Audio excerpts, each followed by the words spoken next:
Modification of stem पढ़ने वाले बोले ना, मॉडिफिकेशन ऑफ स्टेम। जिस तरीके से अपन ने रूट में मॉडिफिकेशन पढ़े थे, क्या देखे थे सबसे पहले अपन ने पहले एक्चुअल में जो मॉडिफिकेशन है वो देखे थे ना, उसके बाद में फिर एनसीईआरटी का लिख दिए थे ना। तो उस तरीके से यहाँ पर भी करेंगे अपन, एनसीईआरटी भी कवर हो जाती, साथ साथ अपने को एक अच्छा सा कॉन्सेप्ट भी बन जाता कि क्या है क्या नहीं। स्टेम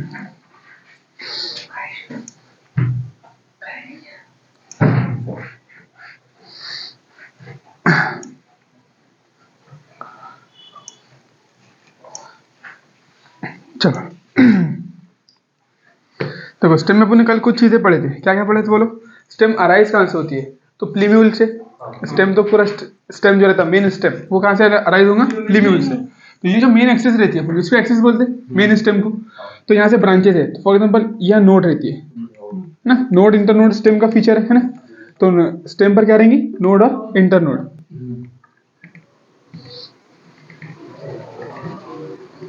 नोड और इंटरनोड स्टेम पे रहेंगे, ये रूट वगैरह तो देख लिए हो ना। तो ये नोड और इंटरनोड स्टेम का फीचर है। और हर नोड से क्या अराइज होता है, लीफ या फिर बड या फिर फ्लावर। तो देखो लीफ यहाँ से अराइज हुआ, नोड। इसके दो वर्ड देखे थे अपन, एक तो एक्सिलरी बर्ड है ना, और एक एपिकल बर्ड। एपिकल बर्ड ये क्या है, लीफ प्राइमोर्डिया बोलते हैं इसको। देखो इसका अगर पोजीशन बर्ड है, तो बर्ड कहाँ से अराइज होता है वो नहीं याद रखना है अपने को, भाई नोड से होता नहीं होता। क्योंकि देखो ये जो है, ये बर्ड तो नोड से नहीं है ना, फिर ये तो है लेकिन ये नहीं है। बर्ड की पोजीशन एक तो याद रखो कि स्टेम में दो तरीके के बर्ड होंगे। बर्ड कौन से, एक एक्सिलरी हाँ, एक एपिकल। हाँ तो उसकी पोजीशन है एपिकल। उसकी देखो axillary axis of the leaf के अंदर लिखे ना, एक्सिस, इसकी position axis of the leaf. और इसका एपिकल का पोजीशन क्या है, टर्मिनल।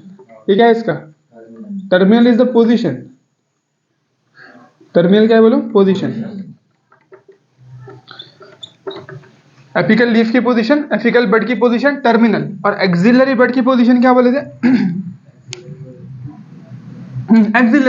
एक्सिलरी बर्ड यानी एक्सिस के अंदर है, एक्सिल में। एक्सिल यानी बगल के अंदर है ना, लीफ और स्टेम के बीच के अंदर है ना। तो यहाँ पर क्या है अपना एक्सिलरी बर्ड। तो ये दो बर्ड देखे थे अपन, इसके अलावा तो कुछ नहीं देखे थे ना, बस ये दो बर्ड देखे थे और सारी चीजें। और अपन ने बोले थे जो भी अराइज होता हाँ स्टेम की छोटी पर है ना, बस ऐसा। वो भी नोड से जा रहे हैं नहीं, नोड कैसा कुछ नहीं है, नोड कैसा कुछ नहीं। एनसीईआरटी भी नहीं बोलती कि भाई नहीं, एनसीईआरटी ने लीफ के बारे में देखिए, leaf arises from node. Bird ऐसा कुछ नहीं दिया। बर्ड क्या बोला, दो तरीके के बर्ड रहते, उनकी पोजीशन एक टर्मिनल और एक एक्सिलरी, बस खत्म। हाँ एपिकल बर्ड के अंदर लीफ प्राइमोर्डिया रहेगा, बीच में मेरिस्टेम रहेगा। एक्सिलरी बर्ड में ऐसा कुछ भी नहीं है। बस यहाँ से क्या बन सकती है, देखो ये जो एक्सिलरी बर्ड जब ग्रो करेगा तो या तो इससे फ्लावर बनेगा, फ्लावर, या फिर ब्रांच। फ्लावर से ही बाद में फ्रूट बनेगा ना। तो एक तो ब्रांच बन सकती है, एक तो फ्लावर, ये दो चीजें बन सकती है। और एपिकल बर्ड जब आगे आगे ग्रो करेगा तो पीछे पीछे वो लीफ, ये जो क्या है, ठीक है, अंडर क्या बोलेंगे उसको, अनडिफरेंशिएटेड लीफ। तो जब ये आगे ग्रो करेगा तो बाद में पीछे पीछे लीफ छोड़ते चले जाएंगे। काम खत्म, पूरा देख लिए थे कल। चलो है ना। अब देखो, अब स्टेम के अंदर अपन मॉडिफिकेशन पढ़ने वाले। क्या पढ़ने वाले, modification of the stem.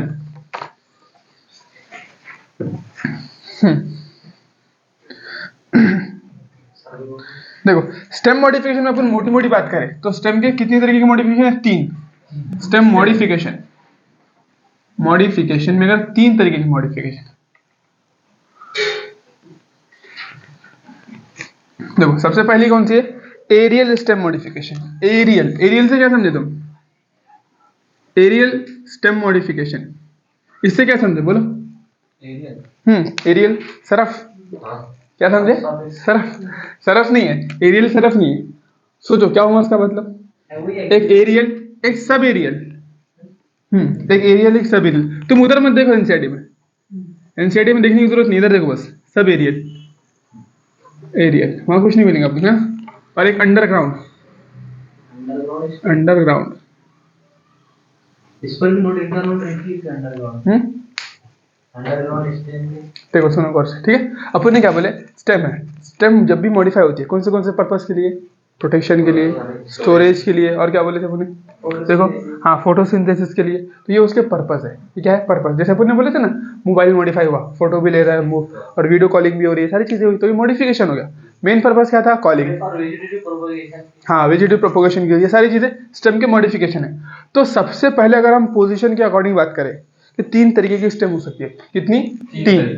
Stem में 3 तरीके का मॉडिफिकेशन हो सकता है। देखो एक सबसे पहले जो नॉर्मल स्टेम रहती है वो एरियल यानी हवा में, एरियल यानी हवा में यानी जमीन से ऊपर, एरियल बोले तो जमीन से ऊपर, हाँ एयर के अंदर। एक रहती सब एरियल, देखो ये क्या रहेगी, पूरी पूरी जमीन से ऊपर रहेंगी, अंदर रूट ऊपर स्टेम, इसको बोलते हैं सब aerial stem, sorry aerial stem, aerial है ना। सब एरियल का मतलब क्या है कि देखो कुछ कुछ फॉर एग्जाम्पल ये अपनी स्टेम है ना, तो यहाँ से क्या होगा, कभी कभी ये स्टेम निकलेंगी जमीन के अंदर जाएंगी फिर वापस निकलेंगी इस तरीके से, यानी आधी जमीन के अंदर और आधी ऊपर, आधी जमीन के अंदर और आधी ऊपर, उसको क्या बोलेंगे, सब एरियल स्टेम मॉडिफिकेशन। और अंडरग्राउंड का मतलब क्या है, पूरी पूरी जमीन के अंदर, है ना, यानी कुछ ऐसा मॉडिफिकेशन हो रहा कि वो मॉडिफिकेशन जमीन के अंदर है, जमीन के अंदर जा रही है स्टेम, बस ऐसा अंदर चली जा रही है कुछ इस तरीके से, ठीक है ना, तो उसको क्या बोलेंगे, अंडरग्राउंड स्टेम मॉडिफिकेशन। तो ये पोजीशन के अकॉर्डिंग 3 नाम रखे, एरियल यानी हवा में, यानी जमीन के पूरा पूरा ऊपर है, जो भी मॉडिफिकेशन हुआ, जो भी नया स्ट्रक्चर बना वो सारा जमीन के ऊपर है, तो उसको क्या बोलेंगे, एरियल। और अगर सब एरियल बोले तो सबका मतलब क्या होता है, आधा, है ना, सबका मतलब क्या होता है, आधा या फिर नीचे, है ना, तो यहाँ पर सबका मतलब हम आधा लेंगे कि भाई सब एरियल पूरी तरीके से ऊपर नहीं है, पूरी तरीके से नीचे भी नहीं, कुछ जमीन के अंदर कुछ जमीन के ऊपर। और अंडरग्राउंड का मतलब क्या लेंगे अपन, पूरी पूरी तरीके से जमीन के अंदर। स्टेम नहीं, वो उसका मॉडिफाइड फॉर्म, स्टेम नहीं, उसका जो मॉडिफाइड फॉर्म है ना वो, क्योंकि स्टेम तो सब में ऊपर ही है, देखो स्टेम में सब में ऊपर है, ठीक है ना। चलो ये तो ये डेफिनेशन होगी इनकी, या फिर पहचान होगी कि क्या क्या होती टर्म, है ना। अब देखो एरियल के अंदर जो कुछ भी मॉडिफिकेशन है वो सब कब आ रहे हैं, जमीन के ऊपर ही आने वाले, है ना। तो देखो इसमें 3 तरीके का आता है मॉडिफिकेशन 3। सबसे पहले हाँ एरियल में, एरियल एक नाम है कि जो भी मॉडिफिकेशन हो रहा है वो जमीन के ऊपर हो रहा है। अब उसमें मॉडिफिकेशन क्या है वो देखो, सबसे पहले stem tendril, stem tendril, tendril, ठीक है। फिर क्या है, थॉर्न, एक स्टेम टेंड्रिल हो गया, उसके बाद में थॉर्न, थॉर्न तो मालूम होगा क्या बोलते हैं, थॉर्न्स। उसके बाद में तीसरा है फोटोसिंथेटिक स्टेम, फोटोसिंथेटिक स्टेम, ठीक है। देखो क्या क्या बोले अपन ने, स्टेम टेंड्रिल, थॉर्न्स और फोटोसिंथेटिक स्टेम, यानी ऐसी स्टेम जो क्या करती है, फोटोसिंथेसिस करती है। तो ये 3 क्या होगी उसकी मॉडिफिकेशन एरियल, हाँ ये 3 है कि भाई ऐसी स्टेम जिसके स्टेम से टेंड्रिल बन गया, थॉर्न बन गया और फोटोसिंथेटिक।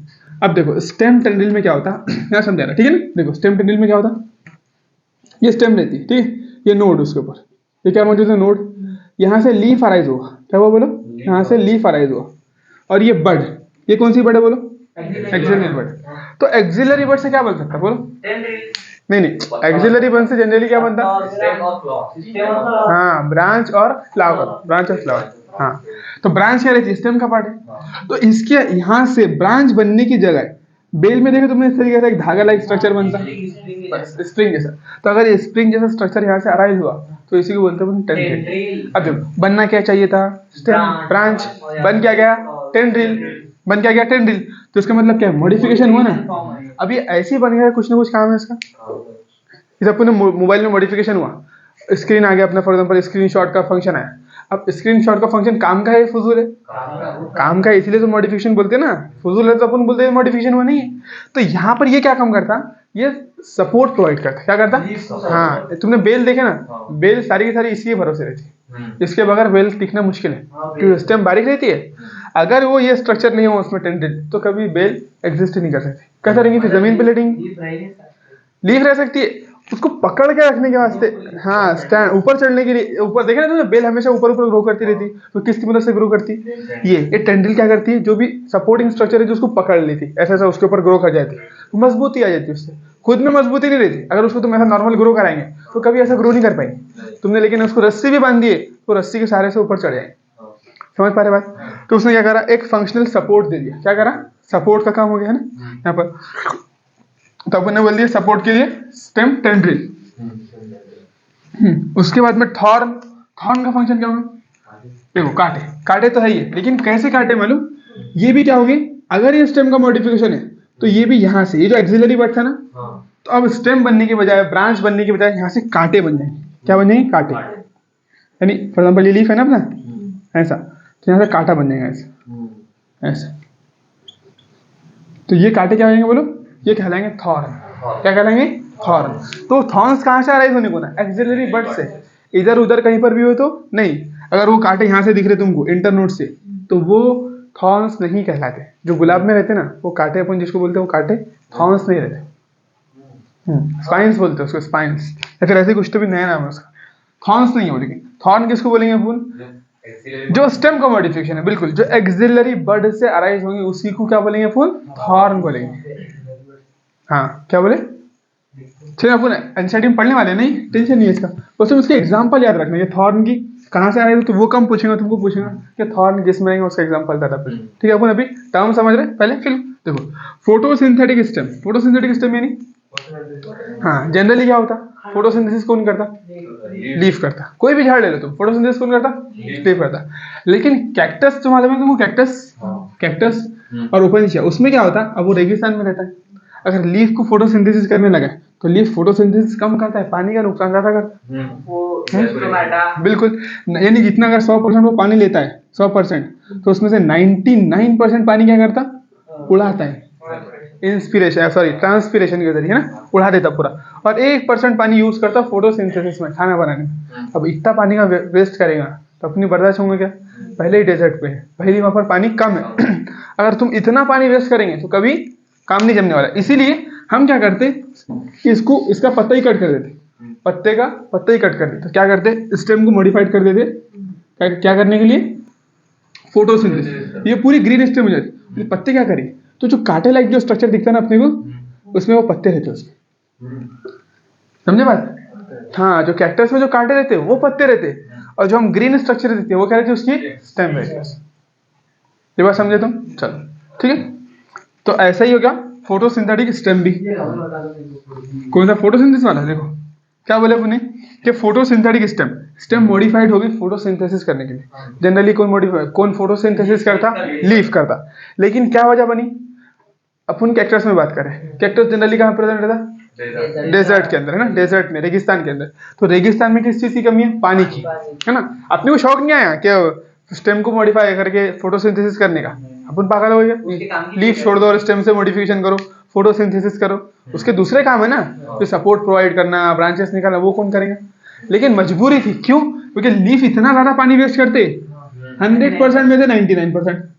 अब इतना पानी, पहले तो पानी की किल्लत है वहां पर, पानी ही नहीं है। अब तुम उसमें से भी इतना पानी अगर तुमको दिया, एक आध बूंद मिल भी गया, तो तुम बोलेंगे नहीं हम उस एक बूंद में 99% वेस्ट कर देंगे। कभी काम जमने वाला है कि नहीं जमने वाला है ना? हाँ, तो एक एक बूंद कीमती है, तो इसलिए लीफ का पत्ता ही कट कर दिया, बोले पत्ते का पत्ता कट कर दिए। और क्या करें? स्टेम को बोले काम करो, तुम मॉडिफिकेशन करो और तुम ये काम संभाल लो। तो फिर पत्ते क्या करेंगे?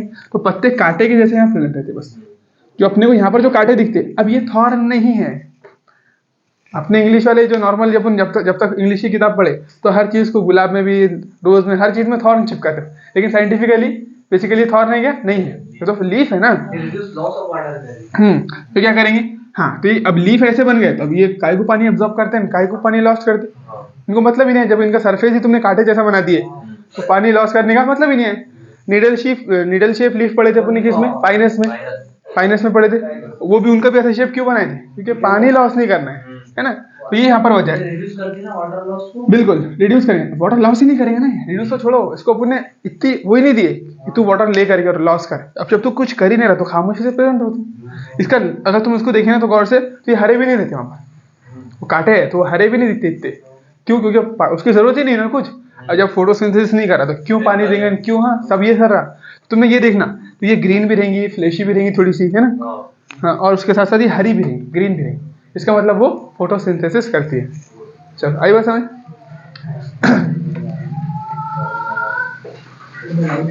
फोटोसिंथेटिक स्टेम, ठीक है। तो पहले अपन टर्म समझ लेते हैं, बाद में एग्जांपल देखेंगे। तो अपन ने 3 एग्जांपल देखे। टेंडिल समझ में आया ना, बेल, टेंडिल, बेल। उसके बाद थॉर्न, कांटे, और photosynthetic stem cactus, green stem. अब इसके एग्जांपल देखते बाद में। देखो उसके बाद में सब एरियल की बात करें। सब एरियल को अच्छे से एनसीईआरटी पढ़ाती है और अंडरग्राउंड को नहीं पढ़ाती। देखो सब एरियल में अपन कौन से पढ़ने वाले? सब एरियल में पढ़ा है रनर। हाँ, रनर, क्या बोले? रनर। हाँ, रनर सबसे पहले। रनर क्या है मेरे जी? रनर देखो, ऑफसेट, रनर, सकर और एक स्टोलन करे। ये देखिए, रनर बोले तो भागने वाला, रनर बोले तो क्या होता? भागने वाला। अब तुमने ग्रासेस को देखे, घास, अगर तुम घास थोड़ी सी लाके ग्रो कर दो तो पूरे इसमें फैल जाएगी, है ना? क्या करती? फैल जाती। तो रनर क्या करते? अगर तुमको यहाँ ग्रो करेंगे तो क्या करेंगे? ऐसा ग्रो कर करके इस तरीके से नए नए एरिया पर जा जाके ग्रो करेंगे, बस स्टेम, है ना? तो उसकी जो स्टेम है क्या होंगी? वो इस तरीके से नई निश के ऊपर। निश बोले तो क्या होता है? नई जगह। निश की डेफिनेशन तो एक्चुअल में वहां पर दी हुई है। निश दो चीजों को बोलते हैं। निश सुनेंगे ना? निश, हाँ हाँ, कोई निच पढ़ते जो भी पढ़ने वाले तो अपन निश बोलेंगे। क्या बोलेंगे उसको? निश।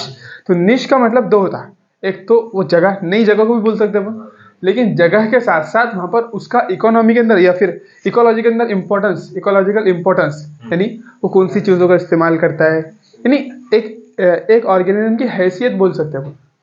हैसियत बोले तो वो कहाँ रहेगा, क्या खाएगा, क्या काम है, सारी चीजें आ जाती है उसके अंदर। निश बोलने के बाद में सारी चीजें आती है। अब देखो, टाइगर की अगर निश पूछे तुम तो वो जंगल में तो रहता है, ये तो उसकी जगह होगी, हैबिटाट हो गया।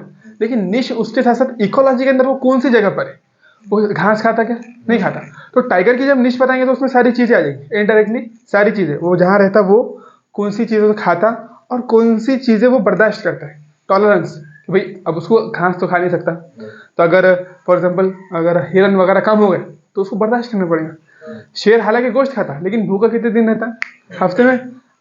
अपना जो ये है डियर, हरन बोलते हैं जिसको, हिरन बोलते हैं, तो हिरन क्या करता है? सब्जी खाता है लेकिन जनरली भूखा नहीं रहता वो। शेर क्या करता है? गोश्त खाता है, लेकिन कई कई दिन भूखा रहना पड़ता है क्योंकि शिकार करना पड़ता है ना उसको। तो निश बोले तो एक तो उसका हैबिटेट रहेगा उसके अंदर, दूसरा वो जो भी कंडीशंस टॉलरेट करता है, बर्दाश्त करता है। जैसे इंसान, अब इंसान कहाँ रहते हैं? जमीन पर, है ना? घरों के अंदर अपने अपने। लेकिन सिर्फ जमीन या घर बोलने से इंसान का निश समझ में नहीं आएगा तुमको। तुमको ये भी बोलना पड़ेगा वो क्या काम करते हैं, किस तरीके से, उनके हालात क्या है, तो वो भी उसके अंदर इनडायरेक्टली आ जाएंगे। जैसे शेर, उसका घर और उसका काम। जैसे फॉर एग्जाम्पल एक डॉक्टर है, तो डॉक्टर कहाँ रहने वाला है? हॉस्पिटल में। और काम क्या करने वाला है? डॉक्टर है। तो डॉक्टर बोलने में तुम दो चीज समझ में आ गई, उसका काम भी समझ में आएगा, ऑक्यूपेशन, इलाज करने वाला है, दूसरा वो कहाँ रहने वाला है, उसका हैबिटेट, हॉस्पिटल। ये दो चीजें, तो डॉक्टर एक निश हो गई, ऐसा समझ सकते हो, है ना? तो उसकी हैसियत भी समझ में आ जाए और साथ ही साथ उसका जगह भी समझ में आएगा, किस जगह पर वो रहता है, तो उसको क्या बोलते हैं? निश। तो रनर में क्या है डेफिनेशन? एनसीईआरटी रनर की डेफिनेशन देखो क्या देती है। अपन अभी डेफिनेशन देख रहे हैं ना, तो देखो यहाँ पर एनसीईआरटी ने रनर की डेफिनेशन दी। Underground stem of the some plant such as grass and strawberry. देखो ये बोला है, अपन ने क्या बोलते हैं? सब एरियल। सब एरियल बोले तो आधे जमीन के अंदर है, आधे ऊपर है। तो देखो रनर की डेफिनेशन एनसीईआरटी देती है पेज नंबर 69 के ऊपर। देखो, underground stem of the some plant such as grass and strawberry spread to new niches. क्या करती हो? नई नई जगह पे ग्रो करती है। जैसे एक जगह तुमने घास का झाड़ उगा दिए, घास एक जगह लगा दिए, तो खुद ब खुद आगे फैलते चले जाएंगे, पूरा एरिया को ले लेता है। तो बस वही उसकी प्रॉपर्टी है। अगर ऐसा दिख गया तो ऐसी स्टेम दिखी तो तुम उसको रनर बोलते हैं, भागने वाला। हाँ बिल्कुल। एग्जाम्पल पे अभी फोकस मत करो, अभी डेफिनेशन देखो, एग्जाम्पल में बताता तुमको सारी चीजें, ठीक है? Spread to new niches when older part die, new plant are form. अब ऐसा नहीं है कि तुमने जो घास का झाड़ लाके लगाए थे तो वो समझो वो जल गया या फिर वो सूख गया तो खत्म हो जाएगा, नहीं। जो सूखे तक के कहीं आगे निकल जाएगा, घास पूरे इसमें फैल जाएगा, है ना? तो जैसे ही उसका पुराना पार्ट डाई होता है, नया पार्ट बना के आगे चल जाता है, यानी पूरे ग्राउंड पे कब्जा कर लेगा। हाँ, रनर, रनर यानी भागने वाला। तो पुराना अगर मर जाता है तो नया वो फॉर्म कर ले। स्टेम आगे बढ़ती है, स्टेम के जरिए। देखो फॉर एग्जाम्पल ये स्टेम है उसकी, अब ये तुम्हारी घास है, तो इस तरीके से उसकी स्टेम यहाँ पर ग्रो करती है, फिर यहाँ से एक नई घास बन जाती है ना? ये तो ये घास यहाँ पर लगी थी, तो स्टेम ने क्या करी, ऐसा बेंड हो गया, बेंड होकर ऐसा नीचे चले गया, फिर नई घास बन गई, है ना? फिर इस तरीके से चलते रहते हो आगे। बस तुमको डेफिनेशन में न्यू निशेस का वर्ड दिख गया। देखो तुमको क्या करना है, दो चीजें है ना इसमें मॉर्फोलॉजी में, एक डेफिनेशन, दूसरी एग्जाम्पल। तो ये दो चीजों को पक्का करना है, इसके अलावा कोई तो दूसरी चीज तो नहीं अपने, है ना? तो डेफिनेशन में अगर निश वर्ड आ गया निश का जिक्र आ गया तो इसका मतलब वो रनर ही है। निश बोले तो नई नई जगह, अभी अपन इतना ही समझो, नई नई जगह को क्या बोलते हैं अपन? निश बोलते हैं। तो जो भी प्लांट, जो भी स्टेम, जो भी प्लांट नई नई निश पे जाकर ग्रो कर रहा है, कब? जैसे उसका पुराना पार्ट डाई होने से पहले वो नई निश पे पहुंचा है। पुराना पार्ट डाई, जैसे तुमने जो लाकर लगाए थे उसके मरने से पहले पहले वो नए जगह पर चले गया, उसने नए झाड़ बना लिया, इसको क्या बोलते हैं अपन? रनर बोलते हैं। समझ में आई बात? मतलब जो उसकी स्टेम रही वो आगे तो ऊपर रही, आगे जमीन में एक और दूसरा बनाना। हाँ बिल्कुल, बस स्टेम झुककर थोड़ी अंदर गई, फिर अपन ऐसा चलते चलते अंदर चले। फॉर एग्जाम्पल ऐसा सोच सकते तुम कि भाई अंदर से नीचे से निकलती है, फिर ऐसा बन जाती है ऐसा। अगर हम इसकी डेप में नहीं जाना चाह रहे, चलो देखते फिर भी। देखो क्या है, फॉर एग्जाम्पल ये अपना प्लांट है, ठीक है ना। अब ये इसके ग्रास के पत्ते बना दिए मैंने, ठीक है, ये पत्ते बना दिए अपने, ठीक है। अब क्या होता है यहाँ पर देखो, यहाँ से ये अंदर जाती है स्टेम, जमीन के अंदर चलेगी, जमीन के अंदर जाकर यहाँ से निकल गई, फिर बस ये दूसरा झाड़ बना लिया उसने। ये जो दूसरा झाड़ बना लिया, फिर क्या होगा, इसके मरने से पहले, इसके बूढ़े होने से पहले, इसके जलने से पहले, है ना, खत्म होने से पहले, ऐसे ही और नया आगे बढ़कर दरख्त बना ले। इसीलिए इसको क्या बोले अपने, देखो आधा जमीन के अंदर स्टेम है, आधा जमीन के ऊपर स्टेम है, इसीलिए इस मॉडिफिकेशन को क्या बोले? Sub aerial modification. क्या ये रनर भाग रहा है ना, लगातार दौड़ते रह रहा है, इसको क्या बोलेंगे? रनर बोले अपने। आई बात समझ? चलो रनर हो गई। उसके बाद में देखो, रनर के बाद में दूसरी डेफिनेशन किसकी अपनी? स्टोलन, ठीक है ना। एनसीईआरटी किसके बारे में बोलती है? In plant like mint and jasmine a cylindrical lateral branch arises from the base of the main axis and after growing aerially for some times arch downward to touch the ground। अब देखो stolen है ना, उसके बाद में sucker है, उसके बाद में ऑफसेट है, ठीक है। चलो देखो अभी हम बात करें स्टोलन की। स्टोलन है ना, देखो इसमें ओ आ रहा है, ओ आ रहा है, ओ कैसा रहता? सर्कल रहता शेप में, सर्कुलर शेप में रहता। इसको अगर मैं आधा काट दूं तो क्या दिख रहा है तुमको? एक आर्च बनती है, दिखी? इसको आर्च बोलते हैं। क्या बोलते हैं बोलो? आर्च, है ना, ऑर्टिक आर्च। क्या करा? ऑर्टिक आर्च, बिल्कुल। तो एक सर्कुलर शेप का इस तरीके का स्ट्रक्चर बनता है, इसको क्या बोलते हैं अपन? आर्च बोलते हैं। अब देखो डेफिनेशन में तुमको कंफ्यूज करेंगे। रनर बोले भागने वाला, तो कहाँ भागेगा? नहीं, भागने वाला कहाँ भागता है? आगे आगे भागता है ना, सीधा नई जगह पे भागता है। तुम समझ जाएंगे रनर यानी न्यू निशेस, काम खत्म हो गया, याद हो जाएंगे, ठीक है। अब स्टूडेंट में ओ आ रहा है, मैंने बोला ओ जो रहता है वो सर्कुलर शेप का रहता, और इसमें आर्च जैसा कुछ दिखता है। देखो हर पार्ट जो देखे ना सर्कल का, वो आर्च है। क्या है? आर्च। तो इसमें क्या होता इसमें क्या होता, देखो ये तुम्हारा झाड़ है फॉर एग्जाम्पल, ठीक है, झाड़ है, दरख्त है, ये स्टेम हो गई उसकी और ये रूट हो गई, तो थोड़ी बहुत स्टेम अंदर भी जा भी रही है ना, तो देखो इसके अंडरग्राउंड स्टेम से एक छोटी सी आर्च निकलेंगे, एक प्लांट निकलेंगे, जो ऊपर जाएंगे, एरियली ग्रो करेंगे, थोड़ी देर सीधे सीधे जाएंगे। देखो ये है, ऊपर गया, ऐसा ग्रो किया थोड़ी देर, फिर उसके बाद में आर्च डाउनवर्ड, ऐसा एक आर्क बनाकर वापस जमीन में, फिर अंदर जाएंगे, फिर यहाँ से प्लांट निकल जाएंगे, ऐसा। समझे बात? देखो डेफिनेशन देखो, in the plant like mint and jasmine a cylindrical stem. Cylindrical stem बोले तो गोल, ये सिलेंडर था ना, इसी झाड़, कोई भी झाड़ देखे वो सिलेंड्रिकल ही रहे। जब चौखुट देखेगा तुमने उस टाइम, चौखुट बन रही नहीं देखी, चपटी देखे होंगे। अभी अपन ने बताया ना चपटी किसमें रहती है, अपने कैक्टस में चपटी रहती है थोड़ी सी, है ना, तो जनरली सिलेंड्रिकल ही रहती है। कोई भी स्टेम देख लो जनरली कैसी रहती है? सिलेंड्रिकल। तो यहाँ पर बोले in like mint and jasmine a cylindrical lateral branch arises from the base of the main axis। देखो ये मेन एक्सिस था, इसके बेस से, कहां से अराइज हुआ? इसके बेस से, हाँ, arises from the base of the main axis and after growing aerially for some time। क्या बोला? आफ्टर ग्रोइंग एरियली, यानी हवा में कुछ देर ग्रो करने के बाद में आर्च डाउनवर्ड बनाकर इस चलेगा, नया प्लांट तैयार कर लिया, ठीक है। तो इसको क्या बोलेंगे? After growing aerially for some times arch downward to touch the ground a lateral branch with short arms. तो इसको क्या बोले अपने? स्टोलन बोल दिया ना। एनसीईआरटी ने नाम नहीं दिया, लेकिन उसकी डेफिनेशन यही है, स्टोलन की ही डेफिनेशन है, ठीक है। चलो उसके बाद में स्टोलन ये रूट के स्टेम के मॉडिफिकेशन का नाम, जैसे रनर मॉडिफिकेशन का नाम था। हाँ स्ट्रॉबेरी, उसके एग्जांपल देखते ना, पोटेंशियल मतलब, ठीक है। उसके बाद में देखो, उसके बाद में a lateral branch with a short inter nodes and each node bearing rosette of leaves and tuft of root is found in aquatic plant like Christiana आइकोनिया। देखो अब क्या होता है, ये तालाब है तुम्हारा, है ना, ये तालाब है पूरा। तो तालाब में क्या होता कि कुछ ऐसे प्लांट रहते जिनके अंदर इंटरनोड बहुत छोटी छोटी रहती। क्या रहती? इंटरनोड बहुत छोटी छोटी है, बहुत ज्यादा बड़ी नहीं है, छोटी छोटी इंटरनोड है। और जहां पर भी नोड है ना, वहां पर नीचे से बहुत सारे रूट अराइज हो रही, बहुत सारे रूट, इसको टफ्ट ऑफ रूट्स बोला। और क्या बोला उसको? बोला रोसेट ऑफ फ्लावर, रॉसेट बोले तो ऐसा स्ट्रक्चर जो फूल जैसा दिख रहा है,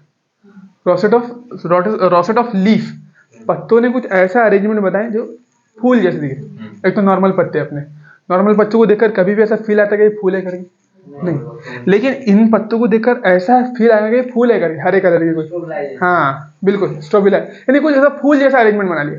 टफ्ट बोले तो गुच्छा, टफ्ट लफ्ज और पढ़े तुमने कहीं याद है? हाँ, एक्सक्रीशन में पढ़े टफ्ट, तो उसका मतलब क्या होता? गुच्छा। तो ग्लोमेरुलस क्या रहता? टफ्ट ऑफ कैपिलरीज, गुच्छा। तो यहाँ पर नीचे से नोड से नीचे की साइड में टफ्ट ऑफ रूट्स अराइज हो रही है ना, यानी जड़ों का गुच्छा निकल रहा है। और ऊपर साइड से नोड पर ही, टफ्ट ऑफ नहीं बोलेंगे, इसको बोलेंगे रॉसेट, गुच्छे को बोलते हैं। आधा कलर किधर भी रहता है उसको बोलेंगे गुच्छा, लेकिन अगर एक प्रॉपर अंदाज में अगर वो फूल जैसा अरेंजमेंट है तो उसको बोलेंगे रॉसेट। रोज रॉसेट, गुलाब से लिया हुआ है ना, इस तरीके से लिया हुआ रॉसेट, हाँ बिल्कुल।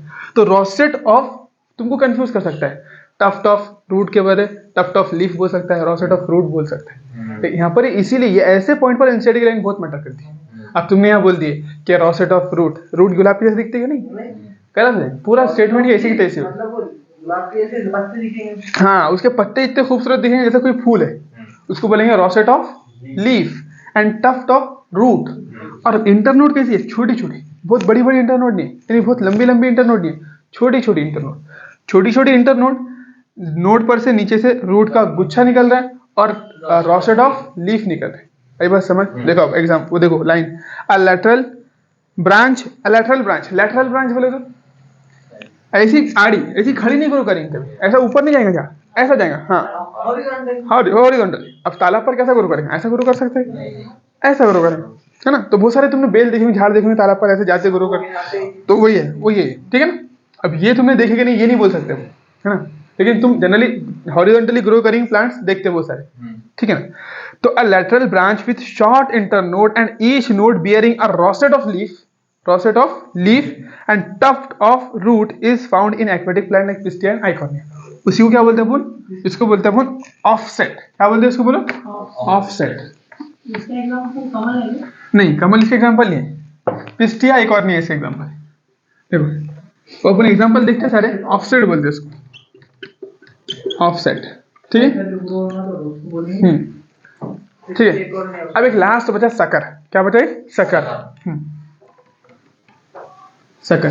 सकर में क्या होगा? देखो ये तुम्हारी स्टेम, क्या है? स्टेम के अंडरग्राउंड पार्ट से एक ऐसी ब्रांच निकलेगी जो आड़ी ग्रो करके सीधे ऊपर चल जाएगी, बस खत्म, कुछ भी नहीं। देखो पहले क्या करा, देखो सुनो, देखो पहले थोड़ी देर कैसा ऐसा ग्रो, देखो अगर ऐसा ग्रो करेगा तो तिरछे प्लांट ऐसा तो फिर अजीब बन जाएंगे ना, तो ऐसा नहीं ग्रो करेगा। देखो ऐसा ग्रो करेंगे, पहले क्या करेगा, अंडरग्राउंड थोड़ी देर ग्रो करेंगे, थोड़े दूर तक के अंडरग्राउंड स्टेम ग्रो कर रही। देखो स्टेम के ही बेस से जो underground part of the stem है ना, यानी जमीन के नीचे कुछ ना कुछ आने को ना, क्योंकि अपन क्या पढ़ रहे हैं, सब एरियल बच रहे, तो इसमें जितने भी है थोड़े बहुत अंदर थोड़े ऊपर, आधे ऊपर आधे अंदर। अगर तुम इसकी बात करें ऑफसेट की, तो आधा पानी के अंदर आधा पानी के ऊपर। हाँ, यानी तुम सिर्फ ये ब्रांचिंग की बात करो, स्पेसिफिकली ब्रांचिंग की, ये जो ब्रांच है ना, तो ये तो कहीं ना कहीं जमीन के अंदर जानी चाहिए। देखो रनर भी देखे अपन ने, ऐसा निकला अंदर से गया था वो तो, है ना, ठीक है। उसके बाद में स्टोलन देखे, स्टोलन क्या बोले थे, नीचे जमीन के नीचे से निकला आर्क ऊपर जाकर वापस जमीन के अंदर चलेगा, ठीक है। उसके बाद में ऑफसेट तो पानी में रहता, जमीन में नहीं रहता, लेकिन फिर भी आधा पानी के अंदर आधा पानी के ऊपर, इस तरीके, ठीक है। अब बात करें सकर की, तो सकर में क्या होगा, ये देखो जो ये ना अपना स्टेम से पहले एक हॉरिजॉन्टली ग्रोइंग स्टेम निकले, वो थोड़ी दूर तक जाकर ग्रो करेंगे, उसके बाद में फिर तिरछा ऐसा झाड़ निकल जाएगा। तो ऐसा नहीं लगेगा कि ये झाड़ इसके ऊपर से निकले करके, ऐसा लगेगा ये जमीन से नया झाड़ निकले करके, देखेंगे सकर, समझ में? हाँ, जमीन के अंदर, ये जमीन है ना अपनी, तो जमीन के अंदर थोड़ी देर हॉरिजॉन्टली ग्रो करने के बाद में एक तिरछा झाड़ निकलेगा, और फिर वो वापस ऊपर नीचे नहीं आएगा, वो ऐसा डाउनवर्ड नहीं आएगा, है ना, वो सीधा सा ग्रो करेंगे। फिर आगे बढ़ना है तो फिर यहाँ से और एक निकल के ऐसे आगे जाएंगी, फिर उसमें से तिरछा झाड़ निकलेगा। हाँ बिल्कुल, देखो मेन एक्सिस नहीं कि आधी स्टेम अंदर धसी हुई है, थोड़ा बहुत स्टेम का तो पार्ट अंदर रहते ही ना, हाँ थोड़ा बहुत पार्ट तो रहते ही स्टेम का, तो नहीं सिर्फ अंदर बोले तो रूट ही रहेंगी करके, थोड़ा बहुत पार्ट रहता है ना, बस उसी पार्ट से निकल रही है, अरे समझे? चलो देखो यहाँ पर देखो, सब एरियल का मतलब ये, ठीक, बिल्कुल। देखो क्या बोले, कहाँ है अपन, हाँ, in banana, pineapple and chrysanthemum the lateral branches, कौन सी बोला, the lateral branches originate from the basal and underground portion of the main stem, grow horizontally. समझ में आ रहा है ना? देखो लेटरल ब्रांच, लेटरल बोले तो कैसी आड़ी, अपना लेटरल पार्ट क्या है ये, इसी को लेटरल बोलेंगे अपन, ये तो वेंट्रल, ये डोर्सल और ये लेटरल। तो लेटरल निकली, कैसे निकली है? लेटरल ब्रांच निकली, जो क्या करी, जमीन के अंदर से कुछ देर हॉरिजॉन्टली ग्रो करी, है ना? हॉरिजॉन्टल ग्रो करना बोले, देखो ये वर्टिकल, ये कौन सा एक्सिस हो गया? वर्टिकल, और ये हॉरिजॉन्टल, हॉरिजॉन्टल यानी लेटा हुआ, वर्टिकल यानी खड़ा हुआ, ठीक है? चल, तो अपन ने बोल दिए कि मेन एक्सिस के अंडरग्राउंड पार्ट से एक लेटरल ब्रांच निकली जो थोड़ी देर हॉरिजॉन्टली ग्रो की, है ना? उसके बाद में फिर वो तिरछी ऊपर निकल गई, है ना? बस यही बात है, देखो underground portion of the main stem grow horizontally beneath the soil and then comes out obliquely, oblique है नहीं, तिरछा, ऑब्लिक मसल स्टमक के अंदर, तिरछी तिरछी मसल्स, है ना? तो then come out obliquely upward giving rise to leafy shoot. फिर क्या करेंगे अपन? लीफ वगैरह आएंगे, फिर लीफी शूट देंगे, है ना? ऊपर फिर पूरा प्लांट बनाएंगे। समझ पाए तुम पूरी समझ अच्छे से? तो देखो अच्छे से समझने ज्यादा इंपॉर्टेंट क्या है यहाँ पर, तुमको डेफिनेशन याद रखना, है ना? एग्जाम्पल तो याद कर ही लेंगे अपन, उसका टेंशन मत, डेफिनेशन पे समझो, घुमाने लायक डेफिनेशन है। एग्जाम्पल आसान है, डेफिनेशन मुश्किल है। रनर में क्या बोले? कीवर्ड बोलो, रनर का कीवर्ड, कीवर्ड बोलो। रनर का कीवर्ड क्या है? न्यू निश, न्यू निशेस। नई जगहों पर अपनी स्टेम। तो रनर भागने वाला इंसान क्या करेगा कभी? बोलो, नई जगह बिल्कुल भागेगा, तो नई नई जगह पर भागेगा ना, निशेस। स्टोलन के अंदर क्या बोला मैंने? स्टोलन, आर्च, क्योंकि देखो दो दो वो दिख रहे ना, तो ARCH, आर्च, आर्च इंपॉर्टेंट है। तो आर्च डाउनवर्ड करके वर्ड आ गया कि भाई ऊपर गया वापस से लैंडिंग। अब जैसे करते थे उड़ा, वापस से नीचे आया, तो ये आर्च अगर आ गया, आर्च है, और दो दो ओ भी है, ओ बोले तो सर्कल, सर्कल में क्या रहता? आर्च रहता।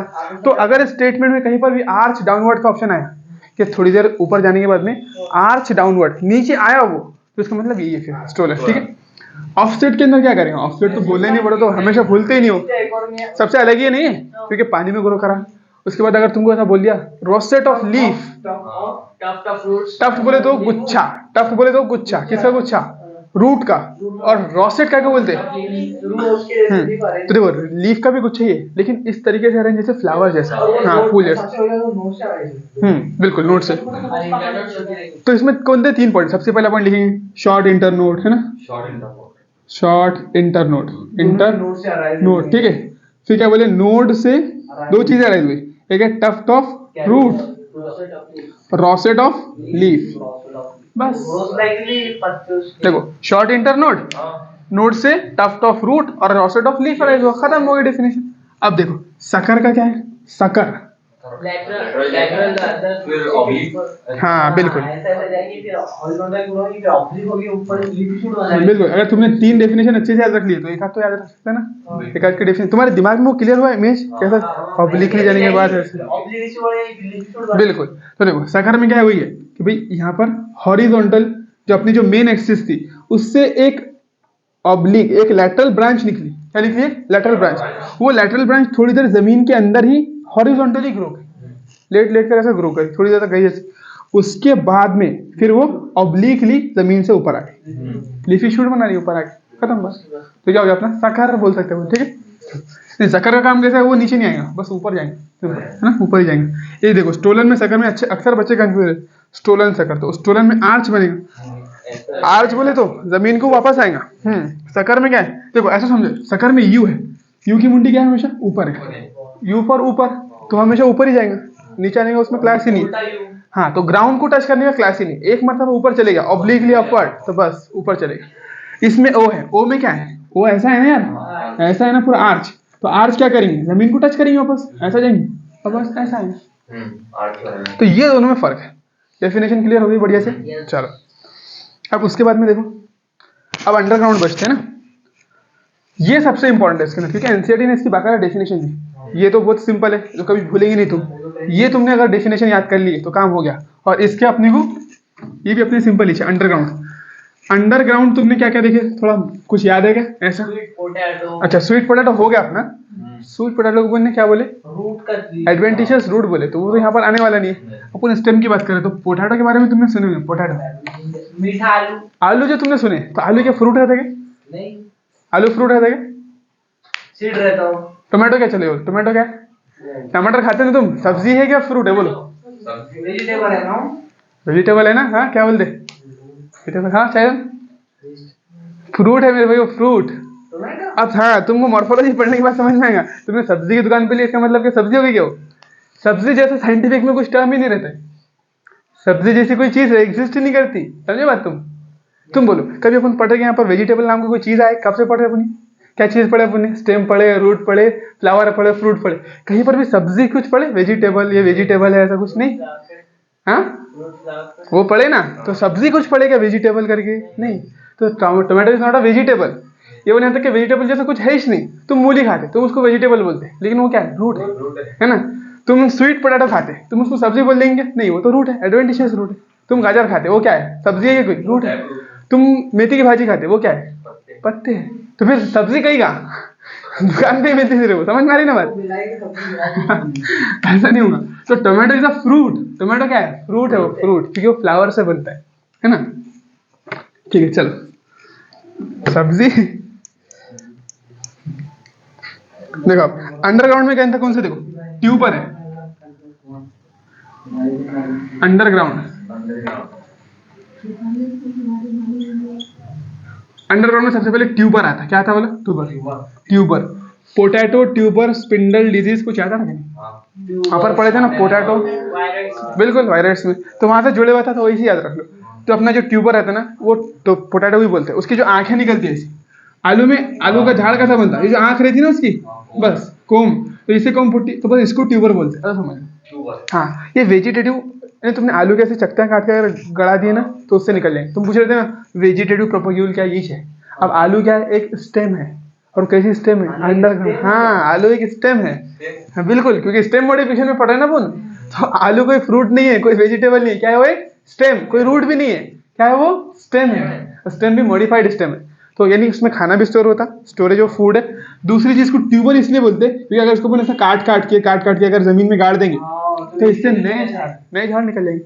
तो वेजिटेटिव प्रोपेग्यूल हो गया। तो ये ट्यूबर क्या है? वेजिटेटिव प्रोपेग्यूल है, यानी ऐसा वेजिटेटिव पार्ट जिससे अपन नए झाड़ बना सकते हैं। प्रोपेगेशन को क्या बोलते हैं? प्रोपेगेशन यानी रिप्रोडक्शन, बनाना, इस तरीके से बोलते हैं ना, फैलाना, बिल्कुल है। तो उसको क्या बोलते हैं? प्रोपेगेशन। तो ट्यूबर क्या है? देखो स्टेम, आलू तो अपन ने बोल दिया, पोटैटो इज अ स्टेम। कौन सी स्टेम? अंडरग्राउंड। अंडरग्राउंड। ये ट्यूबर क्या है? ट्यूबर जो आंखें रहती है ना इसकी, जिसकी मदद से अपन नए नए झाड़ उगा सकते हैं, उसको ट्यूबर बोलते हैं। ठीक है चलो, तो याद रखना, आलू क्या रहता है? अपना स्टेम रहती है, ना ही रूट, ना ही कोई फ्रूट, ना ही कोई वेजिटेबल। ठीक है चलो, हाँ ट्यूबर जो आंखें रहती है ना उसकी, उसको पोटैटो आईज, उसको ट्यूबर बोलेंगे अपन। जो ट्यूबर, उसको पेड़ तो दूसरा निकल जाएगा। बिल्कुल, आलू की चर्चा कर, आलू को भी तुमने पेड़ दी। जो ट्यूबर है, मतलब जो पोटैटो स्टेम है, जो ट्यूब उसके ऊपर निकले जो बर्ड, वो मॉडिफिकेशन है उसका। बिल्कुल बिल्कुल। हाँ क्या? तो यहाँ पर उसको अपन, उसको क्या बोलते हैं? टोपेटो, उसमें ट्यूबर प्रेजेंट करके, यानी मॉडिफिकेशन प्रेजेंट है, तो उससे ही खुद क्या निकलेगा? उससे ही खुद क्या निकल जाएगा वो? हाँ, वेजिटेटिव प्रोपगेशन हो गया ना वो। अपन ने बोले थे ना कि वेजिटेटिव प्रोपगेशन भी मॉडिफिकेशन का पार्ट है। अब स्टेम को ये काम दिया गया कि तुम नए नए झाड़ बनाओ करके, वो तो फ्रूट, वो तो सीड का काम है ना। सीड का क्या काम है? कि नए झाड़ बनाना। अब अगर वो काम स्टेम कर रही है, तो इसको अपन वेजिटेटिव मॉडिफिकेशन बोलेंगे ना। बिल्कुल। तो मैं अपने पोटैटो के अंदर क्या रहता है? ट्यूबर प्रेजेंट रहता है। वो आंखें जो रहती है उसकी, वो क्या रहती है? ट्यूबर। अब क्या बोलेंगे अपन? स्टेम दो करके हमारे को, अब बोलेंगे आलू दो, सब्जी दो करके, नहीं ऐसा नहीं, क्या बोलेंगे? स्टेम दो करके। कौन सी स्टेम होना बोलेंगे? वो कैसे ही रखे, क्या बोलूं? तो नहीं, ये जो पहले के नाम थे वेजिटेटिव वगैरह, वेजिटेबल वगैरह पहले के नाम रखे हैं। ऐसा नहीं कि भाई तुमने साइंटिफिकली पढ़े फिर वेजिटेबल नाम दिया, ऐसा नहीं। ये अपने सब बात क्या है, तो इसलिए जो चलते आ रहा उसको भी निकाल ही नहीं सका। वो चाहे वो टमाटर को भी वेजिटेबल बोलते, आलू को भी बोलते, सबको, बैगन को भी बोलते वो। ठीक है चलो, बैगन भी फ्रूट है फिर तो। हाँ बैगन भी फ्रूट है, बिल्कुल, जिसमें सीड है वो फ्रूट है। कॉर्न, अब देखो कॉर्न क्या रहता है? कॉर्न हाथी का, कॉर्न नहीं है, एन नहीं है, एम है लास्ट में, कॉर्न। हाँ, कॉर्न बोलते इतना बड़ा आलू जैसे ही रहता है, लेकिन बहुत बड़ा, उसको हाथी का पैर बोलते हैं। फिर इस तरह दो तीन नाम। अरवी खाई तुमने? अरवी, अरवी बस। तो ये स्टोरेज के लिए, फूड स्टोर होता है इसमें, कुछ भी नहीं भाई, फूड स्टोर होता है। तो कॉर्न ये भी अंडरग्राउंड स्टेम है। तो अरवी जो रहती है अपनी, हाँ, अब वो हाथी का पैर अपने यहाँ नहीं खाते, इतना बड़ा एक वो रहता है, आलू के जैसे रहता है, लेकिन बहुत बड़ा रहता है ना, तो वो खाते कई कई जगह। तो वो भी कॉर्म है, उसको भी कॉर्म बोलते हैं। यानी इसमें जनरली है ना, स्टोरेज के लिए इस तरीके से। देखो ये पोटैटो ट्यूबर क्या रहता है? अपने इसको वेजिटेटिव प्रोपगेशन के लिए, ये स्टोरेज। अब राइजोम, राइजोम प्रेजेंट रहता है अपना जिंजर, किसमें? जिंजर बोले तो क्या होता है? अदरक। हाँ बिल्कुल, अदरक जो रहती है ना, अदरक ऐसी आड़ी आड़ी ग्रो करती है, जो भी रहेंगे, चलो ठीक है, ऐसा ग्रो करेंगे, चलो ये अदरक बना दी। तो यहाँ पर नोट्स रहती, हाँ यहाँ पर नोट्स रहती है उसकी, हाँ तो यहाँ से बड निकलता और यहाँ से नया झाड़ बन जाता है। बिल्कुल क्या, बिल्कुल अदरक क्या, एक हॉरिजॉन्टली ग्रोइंग स्टेम। तो इसी को, ऐसी स्टेम जिसमें से नोड पर से बड निकलकर झाड़ बनता है, उसको बोलते हैं राइजोम। क्या बोलते हैं उसको? राइजोम। ऐसी स्टेम जिससे, जिसके पास आंखें रहती, बड रहता है, उससे नया झाड़ निकलता है, उसको बोलते हैं ट्यूबर। तो ट्यूबर किस में पाया गया? पोटैटो में। राइजोम किस में पाया गया? अदरक में। अदरक नहीं, वो अलग चीज होगी। राइजोम, राइजोफोरा, राइजोपस, ये तीनों अलग लिख लेना बाकायदा एक हरी चिट्ठी पर। हाँ हाँ, राइजोइड्स, ये सबको अलग अलग लिखना। राइजोइड्स क्या है? अपने रूट्स देखे, राइजोइड किसको बोलते हैं? सभी लिख लेना, जिनको जो जो याद आ रहा है। चलो अभी याद आ, कितनी चीजें हैं? 5। अब इसको याद रखना, वीडियो में तो है ना, समझते हो। अपन ने क्या बोले सबसे पहले? राइजोइड्स। तो राइजोइड्स क्या है? रूट है, किसकी? ब्रायोफाइट की, है ना, पढ़े थे ना ब्रायोफाइट में, रूट पढ़े थे राइजोइड्स। हाँ, अब उसके बाद यहाँ पर राइजोम पढ़े, तो राइजोम क्या है? स्टेम मॉडिफिकेशन है। राइजोपस, राइजोपस क्या है? फंगस। राइजोफोरा वो रूट, कौन सी? फोटोसिंथेटिक, सॉरी रेस्पिरेटरी रूट बोले थे ना, वो प्लांट है, उसके अंदर रेस्पिरेटरी रूट रहती है। बिल्कुल, तो न्यूमेटोफोर रूट का नाम, राइजोफोरा वो प्लांट का नाम, ठीक है। और क्या बोले तुम्हें? बोलो। राइजोपस हो गया, राइजोबियम भी हो गया। राइजोबियम बैक्टीरिया है, राइजोबियम देखो, राइजोपस फंगस, राइजोबियम बैक्टीरिया है। हो गया पूरे के पूरे 5 में क्लियर? हाँ बिल्कुल, क्यों नहीं घुमाएंगे? देखो राइजोबम, उसमें तुमने राइजोपस दे दिया उसने, अब राइजोपस तो फंगस है, पढ़े ना, ब्रेड माउल्ट राइजोपस, उसकी जगह राइजोबियम दिया, तो तुम्हारा दिमाग कहाँ से काम करेगा? राइजोबियम बोल रहे। तो ऐसी चीजों को तुमको डिवाइड करके लिख लेना है बाकायदा कि ये सारी चीजें, ठीक है। चलो राइजोम हो गया, उसके बाद बल्ब, लास्ट बचा अपना बल्ब। देखो बल्ब का मतलब क्या होता है? लाइट, जमीन खानी। बल्ब, बल्ब क्या बोलते अपन? ओनियन, हाँ बल्ब उसको बोलते। तो ओनियन के अंदर क्या रहता? ओनियन जो अपनी प्याज रहती है ना, उसको बल्ब बोलते। उसमें तो भी झाड़ निकलता, तुमने देखे होंगे, है? तो उसकी जो स्टेम रहती है एकदम रिड्यूस रहती है। अब तुमने प्याज में, अगर मैं तुमको पूछूं कि स्टेम कहाँ है, प्याज जो है वो झाड़ी है पूरा पूरा है, उसके ऊपर हरे कलर के पत्ते आते हैं, और जो जो अपन प्याज खाते हैं वो क्या रहते हैं? वो पत्ते रहते हैं, जो अपन काट के खाते हैं ना, वो फ्लेशी लीफ का मॉडिफिकेशन है।